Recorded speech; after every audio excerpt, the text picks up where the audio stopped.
नमस्कार साथियों, बाल विद्या मंदिर सीनियर सेकेंडरी स्कूल खतीपुरा के ई लर्निंग प्लेटफॉर्म पर मैं दिनेश कुमार आपका हार्दिक स्वागत करता हूं।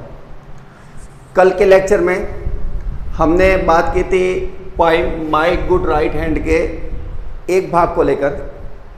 आज हम उसके आगे के भाग को लेकर चर्चा करेंगे, जिसमें सी मैके यह कहने का प्रयास कर रहे हैं कि हमें किस प्रकार से अपने ऊपर विश्वास रखना चाहिए।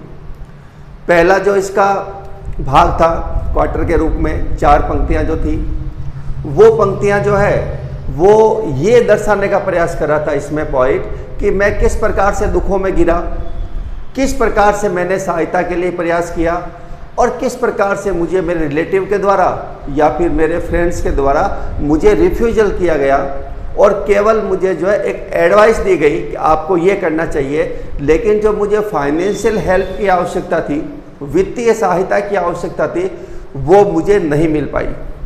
उसके बाद में यहाँ पर कवि का जो है मूड चेंज हो रहा है।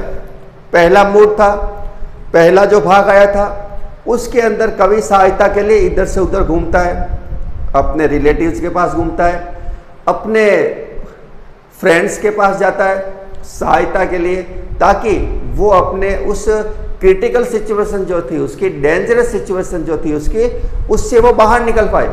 अपने ग्रीफ जो था उसका डीप सोरो, उससे वो बाहर निकल पाए।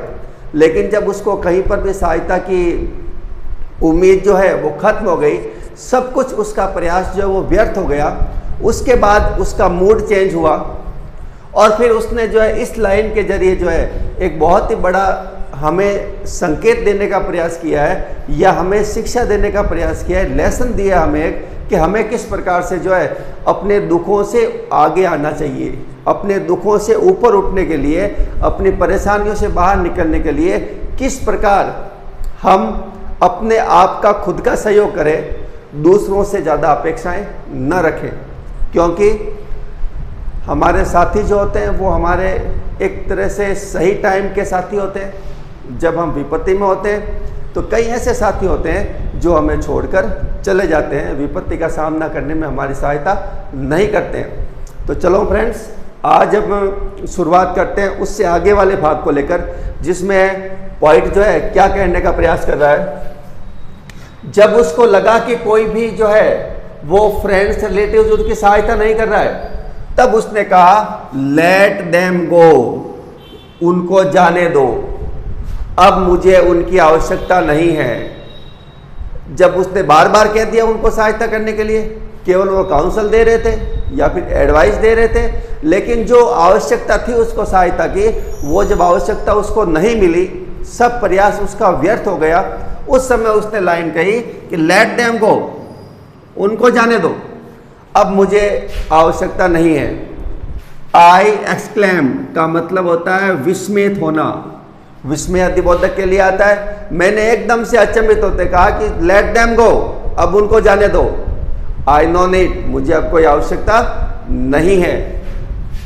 फिर उसने ये बात किसको लेकर गई, ये बात इस बात को लेकर गई, आई हैव ए फ्रेंड, कि मेरे पास एक मित्र है जो हर प्रकार की परिस्थितियों में मेरी सहायता करेगा।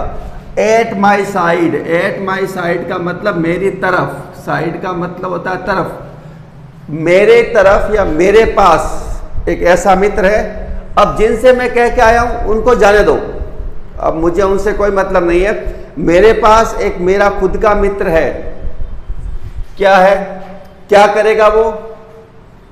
टू लिफ्ट मी, लिफ्ट का मतलब होता है ऊपर उठाना, दुखों से ऊपर उठाने का मतलब है उसको खुश करना। मेक हैप्पियर, लिफ्ट का मतलब यहां जो है वो टू मेक हैप्पियर, कि वो मुझे खुश करेगा। जब कोई व्यक्ति या जब कोई आपका मित्र आपको दुखों से बाहर निकालता है, उस समय क्या परिस्थिति बनती है, आपकी खुश होने की होती है। तो यह लिफ्ट का मतलब ऊपर उठाना, दुखों से ऊपर उठाना, और दुखों से ऊपर उठाने का मतलब होता है उसको जो है वो खुश करना, वो मुझे खुश करेगा। एंड एड मी, एड का मतलब होता है हेल्प, और हेल्प का मतलब आपको मालूम है सहायता करना। तो वो मुझे दुखों से ऊपर उठाएगा, मुझे खुश करेगा, मेरी सहायता करेगा। किसी भी प्रकार की परिस्थिति हो वो मेरी सहायता करेगा। वॉट एवर बिटाइट, बिटाइट का मतलब जो होता है घटित होना, और यहां पर मैं एक शब्द ले सकता हूं हैपन। कुछ भी मेरे साथ घटित हो जाए, इसका मतलब ये हुआ कि मेरे साथ कैसी भी परिस्थिति आए, डीप से डीप सोरो मेरे पास आए, लेकिन वो मुझे खुश करेगा, वो मेरी सहायता करेगा। ऐसा एक मित्र जो है वो मेरे पास है। अभी उसने खुलासा नहीं किया कौन सा है, लेकिन ये 2 लाइन्स के अंदर कविता जो है, कविता के अंदर पोइट ये कहना चाहता है कि वो अब अपने आप को रिवाइव कर रहा है, रिस्टोर कर रहा है, लिफ्ट कर रहा है कि चलो जो मेरी सहायता नहीं कर सकते वो सारे चले जाओ, मुझे उनकी कोई आवश्यकता नहीं है, लेकिन मेरे पास एक ऐसा मित्र है जो मुझे लिफ्ट करेगा, जो मुझे हैप्पियर करेगा, जो मेरी सहायता करेगा। और परिस्थिति चाहे कैसी भी बन जाए, कैसी भी घटना मेरे साथ घटित हो जाए। उसके बाद आगे वाली लाइन में क्या करना है? अब इस लाइन के अंदर कवि जो वास्तविकता को बता रहा है कि जब हम फ्रेंड्स बनाते हैं तो वास्तविकता उनकी क्या होती है, रिलेटिव वो कैसे होते हैं? क्या उनका बेस स्ट्रांग होता है? नहीं। कवि यहां कहने का प्रयास कर रहा है, क्या कह रहा है? टू ट्रस्ट का मतलब होता है विश्वास करना। टू ट्रस्ट का मतलब क्या हुआ? विश्वास करना। To trust to the word, यहां पर टू द वर्ड का मतलब मित्रों से, यहां पर टू द वर्ड का मतलब सहयोगियों से, यहां पर टू द वर्ड का मतलब परिजनों से है या फिर अपने साथी संबंधियों से है। कि to trust to the word, कि अपने मित्रों पे या अपने आसपास के जो लोग होते हैं उन पर विश्वास करना। विश्वास किसके ऊपर होगा? जो आपके आसपास होंगे, उन्हीं के ऊपर आप विश्वास करोगे। तो ये कह रहा है कि अपने आसपास जितने भी हैं उन पर विश्वास करना किसके समान होता है? Is to build on the sand. Build on the sand, इसका मतलब क्या होता है? बिल्ड ऑन द सैंड का मतलब होता है वीक फाउंडेशन।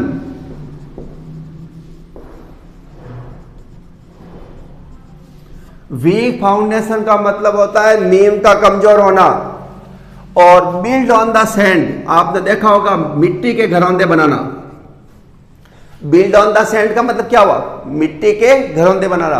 आपने देखा होगा कि जब सी शोर होता है उसके आसपास की मिट्टी नमी युक्त होती है, तो कई बच्चे या कई बड़े भी जो है अपना बचपना दिखाने के लिए वहाँ पे मिट्टी के घर बनाते हैं, छोटे छोटे, लेकिन वो अस्थायी होते हैं।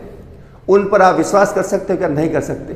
केवल बनाएं जब तक ठीक है, उसके बाद जैसे ही पानी की लहर आएगी या हवा का तेज झोंका आएगा, वो घर जो है वो मिट्टी का घरौंदा बनाया हुआ ढह जाएगा।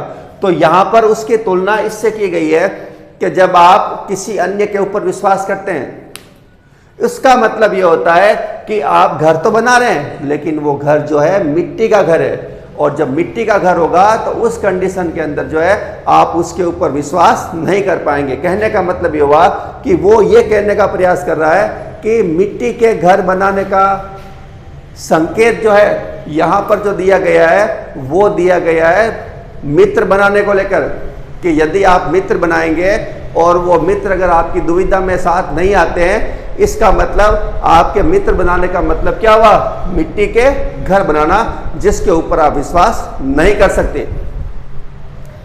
उसके बाद में ये लाइन आ रही है, अब ये कह रहा है भाई मैं किस पर विश्वास करूंगा? आई विल ट्रस्ट, मैं विश्वास करूंगा। ट्रस्ट का मतलब क्या होता है? विश्वास करना, बिलीव करना। मैं विश्वास करूंगा इन हेवन। हेवन का मतलब क्या होता है? ईश्वर पर, भगवान पर। मैं अपने आप में भगवान पे विश्वास करूंगा। और किस पर विश्वास करेगा? My good right hand. यहां पर जो माई गुड राइट हैंड का मतलब क्या हुआ? अपने दाहिने हाथ का मतलब ये हुआ work with on hands.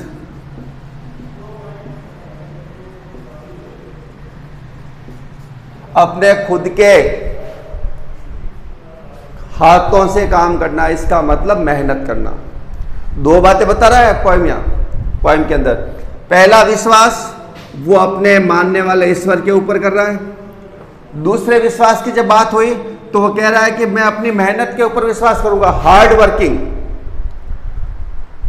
Done himself, जो खुद के द्वारा की जाएगी। तो ये कहने का प्रयास कर रहा है कि मेरे पास एक मित्र मिल गया, और वो मित्र कौन सा है इसका, उसका अच्छा दाहिना हाथ। और अच्छा दाहिना हाथ का मतलब यहाँ ये एक प्रकार से मेटाफोर है।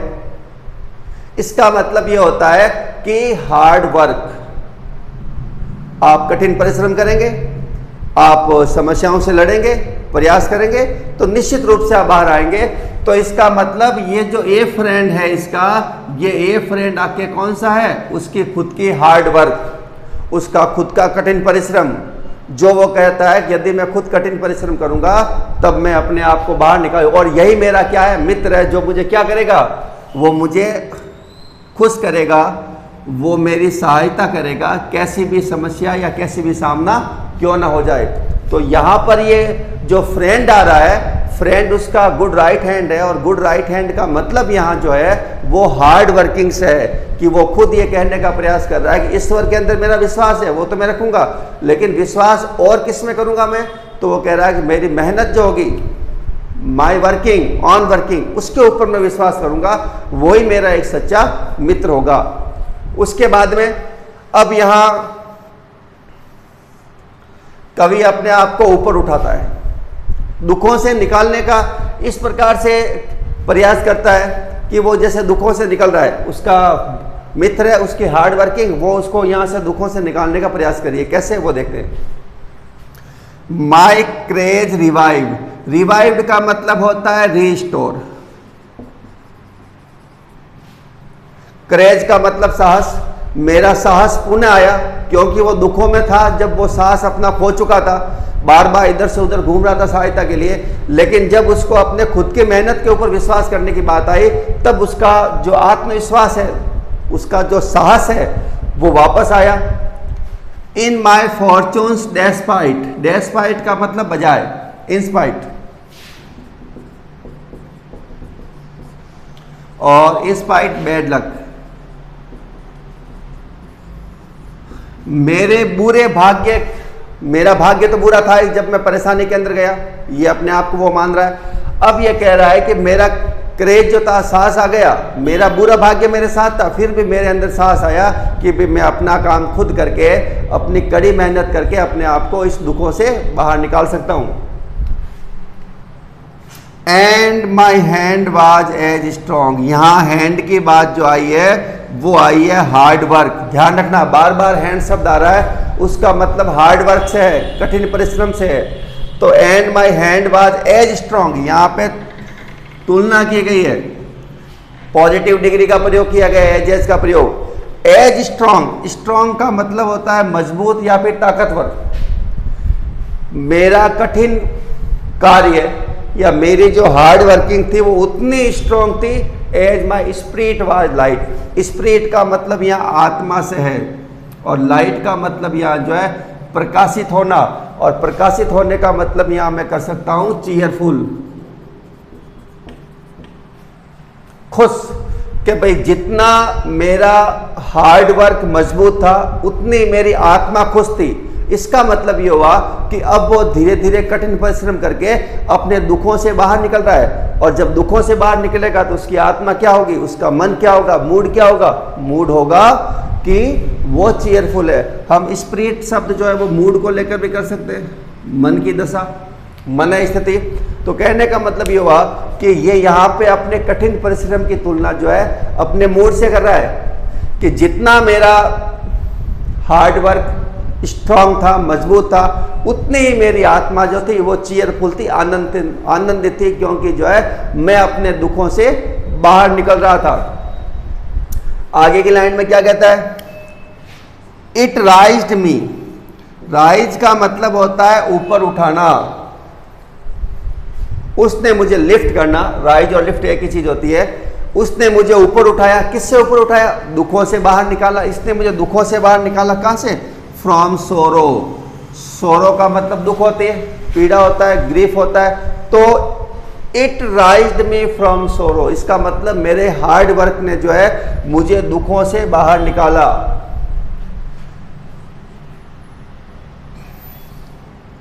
इट सेव्ड मी, इसने मुझे बचाया। किससे बचाया? फ्रॉम पेन, पेन का मतलब होता है दर्द। इसने मुझे दर्द से बचाया। जब आपकी परेशानी होगी, आपकी पीड़ा होगी तो आपको दर्द होगा। तो ये कह रहा है कि मुझे दुखों से भी बाहर निकाला इसने, और मुझे इसने जो है दर्द से बचाया। जो फाइनेंशियल कंडीशन का दर्द था, उस दर्द से भी उसने क्या किया? बाहर निकाला। ये दर्द जो है वो एक तरह से जो है स्पिरिचुअल है, या फिर इमोशनली हम कह सकते हैं। इमोशनल रूप से जो उसको दर्द था, उस दर्द से उसको बाहर निकाला। उसके बाद में क्या कहता है? It fed me. फीड की सेकंड फॉर्म है खाना खिलाना, give food to eat.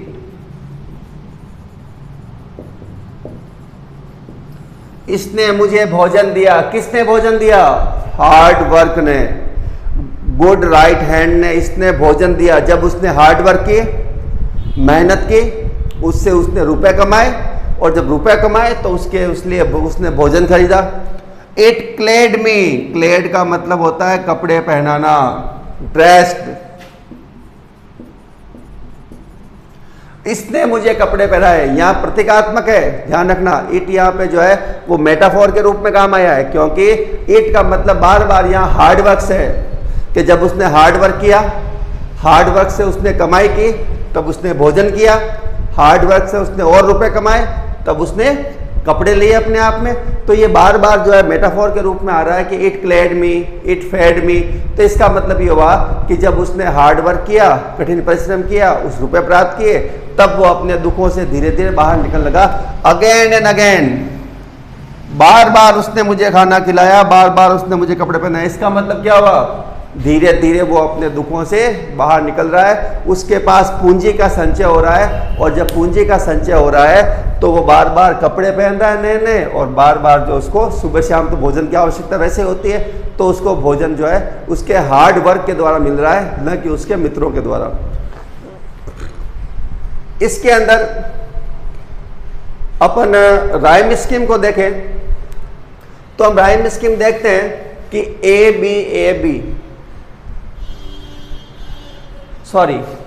B B, यहाँ साइड और यहाँ बिटाइड, यहाँ ए सेंड बी हैंड बी। तो इसकी राइम स्कीम जो है वो ए बी है। स्पाइट लाइट पेन अगेन, ये भी ए बी है, ए बी। तो जब राइम स्कीम की बात होती है, इसकी राइम स्कीम ए बी है, क्वार्टर के अंदर आया हुआ है, चौपाई है, ठीक है ना। और अब इसके मीनिंग्स की अपन बात करते हैं तो आप लिख सकते हैं, देखो, एक तो एक्सक्लेम्ड होगा, विस्मय करना। उसके बाद में एड जो है वो हेल्प से है, लिफ्ट का मतलब यहाँ टू मेक हैप्पियर से है, बीटाइट का मतलब हैपन से है। उसके बाद बिल्ड ऑन सैंड का मतलब होता है वीक फाउंडेशन, कमजोर आधार, कमजोर नींव अपन कहते हैं। इन हेवन का मतलब यहाँ गॉड से है। माई गुड राइट हैंड का मतलब यहाँ हार्ड वर्क से है, ध्यान रखना ये बार बार। करेज का मतलब साहस, रिवाइव्ड का मतलब रिस्टोर से है, और डेस्पाइट का मतलब इंस्पाइट से है, बैड लक, बुरे भाग्य के बजाय। और यहाँ पर स्ट्रॉन्ग ने, स्पिरिट का मतलब मूड से है, और लाइट का मतलब यहाँ चीयरफुलनेस से है। उसके बाद में अपन बात करते हैं तो पेन का मतलब दर्द होता है, ठीक है। फेड का मतलब गिव फूड टू ईट, और टेस्ट यहाँ गेव कर लेना क्योंकि ये सेकंड फॉर्म आई हुई है, गेव फूड टू ईट, ठीक है ना। तो ये इसका एक और भाग है अगला, जो हम अगले वाले लेक्चर के अंदर लेंगे। उम्मीद है साथियों ये बात आपको समझ में आ गई हो, किस प्रकार से सी मैके ने माई गुड राइट हैंड के माध्यम से आपको एक बहुत बड़ी सीख देने का प्रयास किया है। और वो सीख ये है कि आप जो है अपने आप को कठिन परिश्रम में लगातार जो है लगे रहे।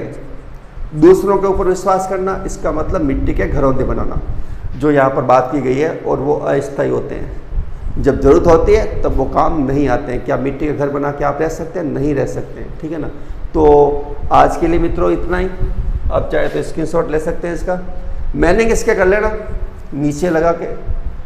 बार बार मैं कहता हूँ सिनोनिम्स को साथ लिखिए जब भी आप जब क्वेश्चन आंसर में जाएंगे या एक्सप्लेनेशन को लेकर बात करेंगे, उस समय ये शब्द जो है आपके बड़े ही काम आएंगे। तो आज के लिए मित्रों इतना ही। कल हम इस पॉइंट को संभावना है पूरी तरीके से कंप्लीट कर लेंगे। और उसके बाद जैसे मैंने आपको कहा था कि आपको नोट्स जो है मिल जाएंगे, तो 1-2 दिन में तैयार हो रहे हैं। जैसे ही पोएम्स पूरी होती है आपको नोट्स जो है आपकी इस इंस्टाग्राम पर हो या जैसे भी हमारा प्लेटफॉर्म होगा, सुविधा होगी, आप तक पहुंचा दी जाएंगे। तब तक के लिए मित्रों अपना ख्याल रखिए, सुरक्षित रहिए। धन्यवाद, नमस्कार।